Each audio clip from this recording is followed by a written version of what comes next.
白色的这套衣服是我们平时在出席重大的活动和庆典穿着的。藏青色的这套衣服呢，是我们春秋两季的日常服装。这位酷酷的这一套是海洋迷彩，是我们平时在舰上工作和训练时穿的，是不是很帅？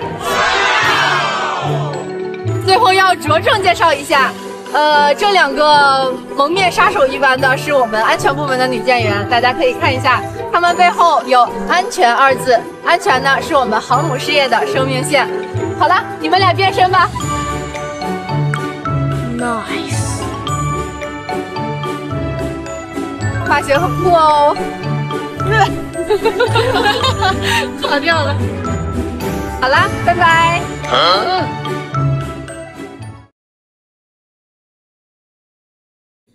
Hello， 大家好，下面我带大家来参观一下16舰一个非常神秘的地方，那就是航母上的女舰员生活区。进出女舰员区呢，都是需要打卡的。我们的神秘门槛就是我们的指纹哦。好的，废话我可以进入了，走吧，看看。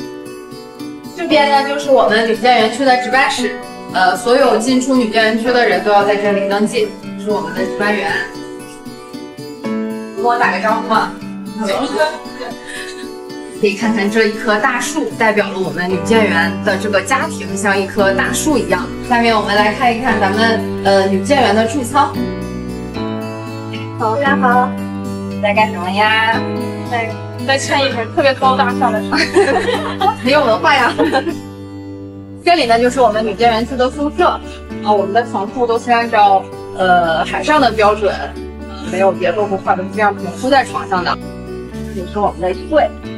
平时呢，大家会把经常穿的衣服都摆在衣柜里摆的，是不是很整洁？下面让我们看一看其他女舰员的生活保障类的舱室。我们来进盥洗室来看一看。女舰员平时洗漱都在这里，而且我们会在这里摆一些让大家心情很愉快的花花草草。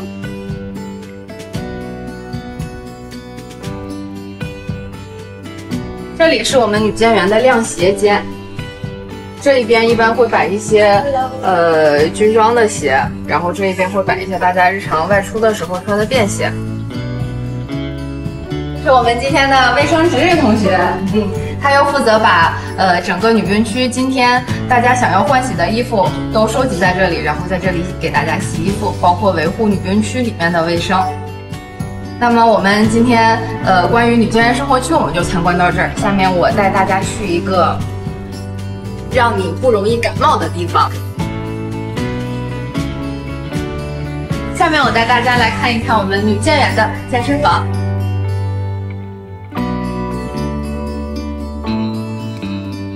在这里呢，女舰员会进行一些吵吵闹闹的体能训练。加油！我们这里一些常备的器械都有，跑步机、椭圆式，加上一些力量训练。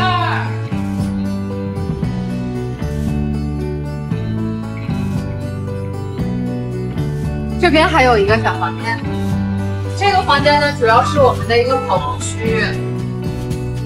我们在这个房间里还做了一些比较精美的墙绘，其实都是女舰员自己画上去的。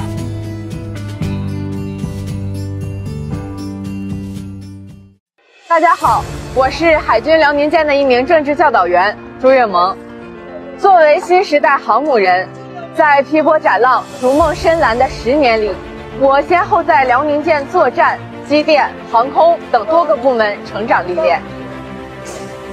航母是千人一舰，它看起来是一艘船，实际上是一座海上城市，有上千名舰员在这里各司其职，不同的站位有不同的环境、不同的温度、不同的特点。我们把它称作是航母上的春夏秋冬。作为辽宁舰的一名基层主官，我时时刻刻感受着我们的站位虽小，舞台却大。其实每一名辽宁舰舰员都早已把自己的梦想与辽宁舰紧紧地绑在了一起，而我作为一名教导员，就是要凝聚起每一个平凡的小我，去共同创造属于辽宁舰更大的辉煌。我想，新时代的政治工作，就是要让官兵的梦想与时代的脉搏同频共振。中队呢，组织了一个3个1活动，团员结成一个帮带队子，党员送团员一句暖心时事，团员送党员一句。在这个活动当中呢，我也收到了一份意外的感动。我的帮带对象是一名新兵，我很想让他了解辽宁舰走过的10年路，所以呢，我把航段中采集到的海水一个标签送给了他，并给他讲述了10年来我印象深刻的瞬间。听了以后非常感动，他没有送我一句话，而是送给了我一份非常真诚的入党申请书。我想，这可能就是我作为教导员工作的意义所在吧。我深知每一名官兵都是一本书，想要读懂他们，就要学会融入他们。面对来自维吾尔族、藏族等10余个民族的女舰员，用真情温暖，用真心帮助，我们成了无话不谈的亲姐妹。她们也在航母上完成了蜕变，收获了成长。走出舒适区，挑起新担子，这是辽宁舰航空部门女兵的共同特点。我们的字典里没有害怕二字，这是女舰员们的战斗宣言。穿上识别服，我们就是扎根飞行甲板的女战士；戴上头盔，我们就是冲锋在航空保障一线的生力军。在飞行甲板上，我们日均行走3万步，用脚步一遍遍丈量着从初心到坚守的距离。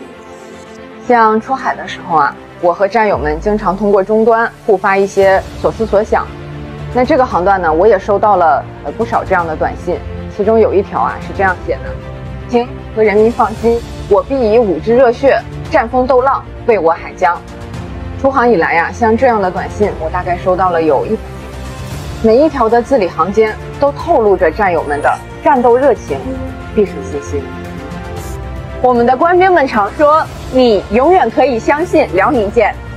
没错，这是一个不断创造奇迹的优秀基地。机电深仓向日葵，航空甲板情谊人，这些都是我10年来努力记录总结的航母品格。正是因为有了身边的他们，才有了辽宁舰的奇迹。我深知，只有这些鲜活的榜样教材，才能不断带动、鼓舞更多官兵建功航母、献身航母。自登上辽宁舰的那一刻起，我们的青春与梦想就已融入了辽宁舰的奔涌航迹。我们作为新生代航母人呢，会把辽宁舰的优良传统融入练兵备战。辽宁舰的10年只是一个开始，未来还会有更多的10年。我们新生代航母人将会继续锐意进取，向战而行，在未来的10年与辽宁舰一起挺进更深的蓝。